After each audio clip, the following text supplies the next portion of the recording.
considerable tension, deep divides, and growing polarization in Bangladesh politics. This underlying foundation aggravated a student agitation that started in June this year. There was growing violence, including attacks on public buildings and infrastructure, as well as traffic and rail obstruction. The violence continued through the month of July. Throughout this period, we repeatedly counseled restraint and urged that the situation be diffused through dialogue. Similar urgings were made to various political forces with whom we were in touch. So, despite a Supreme Court judgment on 21 July, there was no let-up in the public agitation. Various decisions and actions taken thereafter only exacerbated the situation. The agitation at this stage coalesced around a one-point agenda, that is that the Prime Minister, Sheikh Hasina, should step down. On 4th August, events took a very serious turn. Attacks on the police, including police stations and government installations, intensified even as overall levels of violence greatly escalated. Properties of individuals associated with the regime were torched across the country. What was particularly worrying was that minorities, their businesses and temples also came under attack at multiple locations. The full extent of this is still not clear.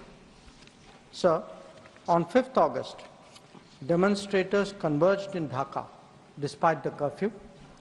Our understanding is that after a meeting with leaders of the security establishment, Prime Minister Sheikh Hasina apparently made the decision to resign. At very short notice, she requested approval to come for the moment to India. We simultaneously received a request for flight clearance from Bangladesh authorities. She arrived yesterday evening in Delhi. The situation in Bangladesh, sir, is still evolving. The Army Chief, General Waqar-uz-Zaman, addressed the nation on 5th August. He spoke about assuming responsibility and constituting an interim government. We are in close and continuous touch with the Indian community in Bangladesh through our diplomatic missions. There are an estimated 19,000 Indian nationals there, of which about 9,000 are students.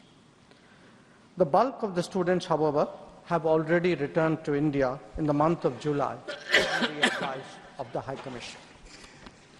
In terms of our diplomatic presence, in addition to the High Commission in Dhaka, we have assistant High Commissions in Chittagong, Rajshahi, Khulna and Sylhet. It is our expectation that the host government will provide the required security protection for these establishments. We look forward to their normal functioning once the situation stabilizes. Chairman, sir, we are also monitoring the situation with regard to the status of minorities.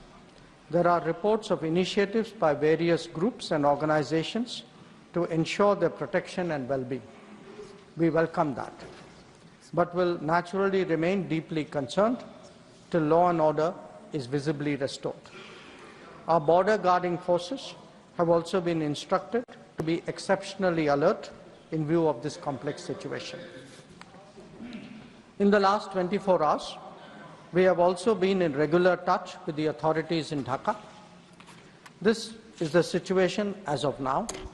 I seek the understanding and support of the House in regard to sensitive issues regarding an important neighbor on which there has always been strong national consensus. Thank you.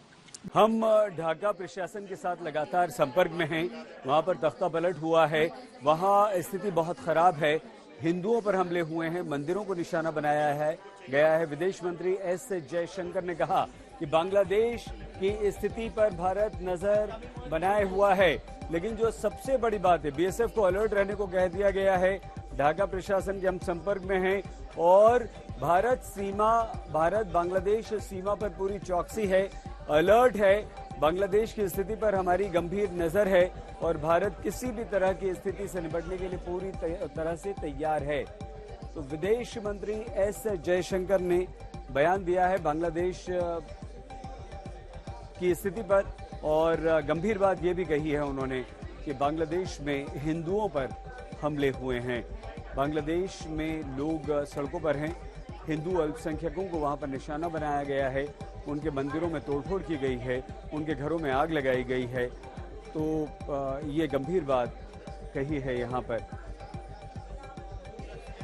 विदेश मंत्री S Jaishankar ने। लेकिन उन्होंने ये कहा कि भारत एकदम से अलर्ट है, हम स्थिति पर नजर बनाए हुए हैं और बांग्लादेश का प्रशासन इस समय जो है वो उसके हम संपर्क में भी हैं। शेख हसीना पर हालांकि उन्होंने ज्यादा तो कुछ नहीं कहा, लेकिन हिमांशु मिश्रा हमारी संवाददाता के पास आपको लिए चलते हैं। हिमांशु, अब बांग्लादेश की स्थिति पर हमारी नजर है, जानकारी विदेश मंत्री एस जयशंकर ने दे दी, लेकिन शेख हसीना का क्या?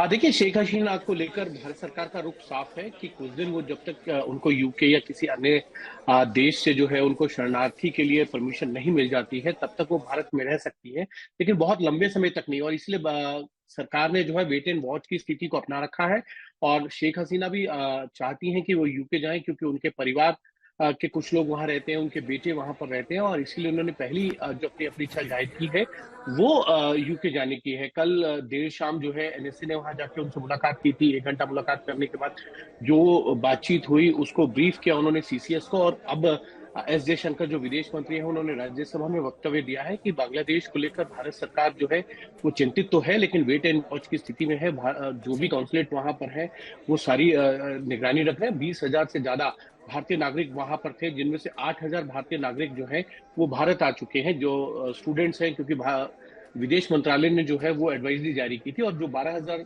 के करीब लोग वहां पर यानी अभी कुल मिलाकर भारत ने अपना स्टैंड क्लियर किया है। वेट एंड वॉच वाले स्थिति में इस वक्त भारत है, यानी समय दिया जा रहा है शेख हसीना को जब तक उनका वो प्रोसेस जो है वो पूरा नहीं हो जाता है। इन सब के बीच आपको बता दें, लगातार बांग्लादेश में हालात बिगड़ते चले जा रहे हैं। खासतौर पर वहां जो हिंदू मंदिर है या हिंदू कारोबारी हैं उनको टारगेट किया जा रहा है। 27 ऐसे शहर जहां पर ऐसे ही ये गतिविधियां हो रही हैं, हिंदू मंदिरों को टारगेट किया जा रहा है। इस्कॉन मंदिर की तस्वीरें भी सामने आई जिसको पूरी तरीके से ध्वस्त किया गया है।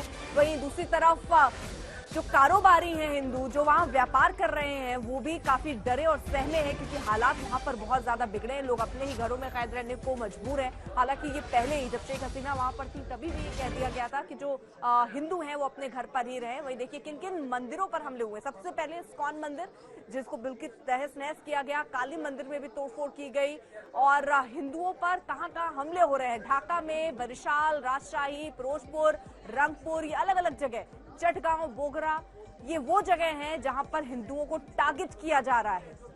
वहां सिर्फ और सिर्फ आगजनी नहीं हो रही है। लेकिन अब आपको हिंदू आबादी भी बता दें, अगर 1951 से आप देखें तो 22% वहां हिंदू आबादी थी। 2022 तक आते आते ये 8% रह गई।